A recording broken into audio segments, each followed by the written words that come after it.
నిమ్మకాయలో vitamin C అధికంగా ఉంటుంది. జీర్ణక్రియ సవ్యంగా ఉంటుందని, బరువు తగ్గడానికి సహాయపడుతుందని ఎక్కువ మంది నిమ్మకాయ రసాన్ని తాగేందుకు ఇష్టపడతారు. అయితే కొన్ని ఆరోగ్య సమస్యలు ఉన్నవారు నిమ్మరసం అధికంగా తీసుకోవడం మంచిది కాదని ఆరోగ్య నిపుణులు హెచ్చరిస్తున్నారు. అయితే ఏ ఆరోగ్య సమస్యలు ఉన్నవారు నిమ్మరసాన్ని తీసుకోవడం మంచిది కాదో తెలుసుకుందాం.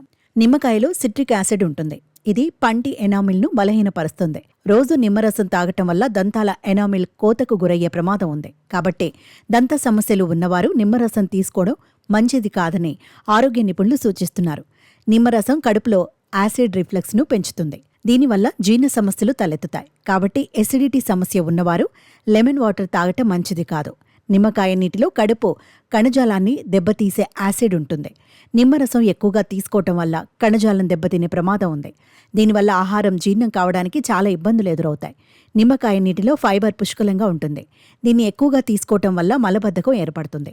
మీకు ఇప్పటికే మలబద్ధకం సమస్య ఉంటే లెమన్ వాటర్ తాగటం వల్ల పరిస్థితి మరింత దిగజారుతుంది. కాబట్టి మలబద్ధకం ఉన్నవారు నిమ్మకాయ నీరు తీసుకోవడం మంచిది కాదని నిపుణులు సూచిస్తున్నారు. కొంతమందికి నిమ్మకాయ అంటే అలర్జీ ఉంటుంది. నిమ్మకాయ అంటే అలర్జీ ఉన్నవారు సిట్రస్ పండ్లను తింటే దురద, దద్దుర్లు వచ్చే ప్రమాదం ఉంది. అంతేకాకుండా గొంతులో వాపు కూడా వస్తుంది. కాబట్టి అలాంటి వారు నిమ్మకాయకు దూరంగా ఉండటం మంచిది.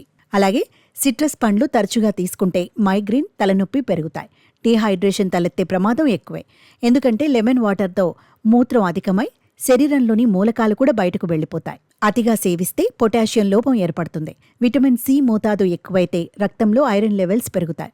కొన్ని సందర్భాలలో అంతర్గత అవయవాలు దెబ్బతినే ప్రమాదం ఉందని నిపుణులు చెబుతున్నారు. ఇందులోని సిట్రిక్ యాసిడ్ ఆక్సలేట్ ఎక్కువగా తీసుకోవటం వల్ల కిడ్నీలో రాళ్లు ఏర్పడే ప్రమాదం. టాన్సిల్స్ సమస్య ఉన్నవారు నిమ్మరసానికి దూరంగా ఉండాలని, ఇది గొంతు నొప్పికి దారి తీస్తుందని పలు అధ్యయనాల ద్వారా తెలుస్తోంది. అయితే ఏదైనా అతిగా తీసుకుంటే అనర్థాలు తప్పవని గుర్తుంచుకోండి. నిమ్మరసం వల్ల ఎన్నో లాభాలతో పాటు కొన్ని నష్టాలు కూడా గుర్తుంచుకొని జాగ్రత్త వహించండి.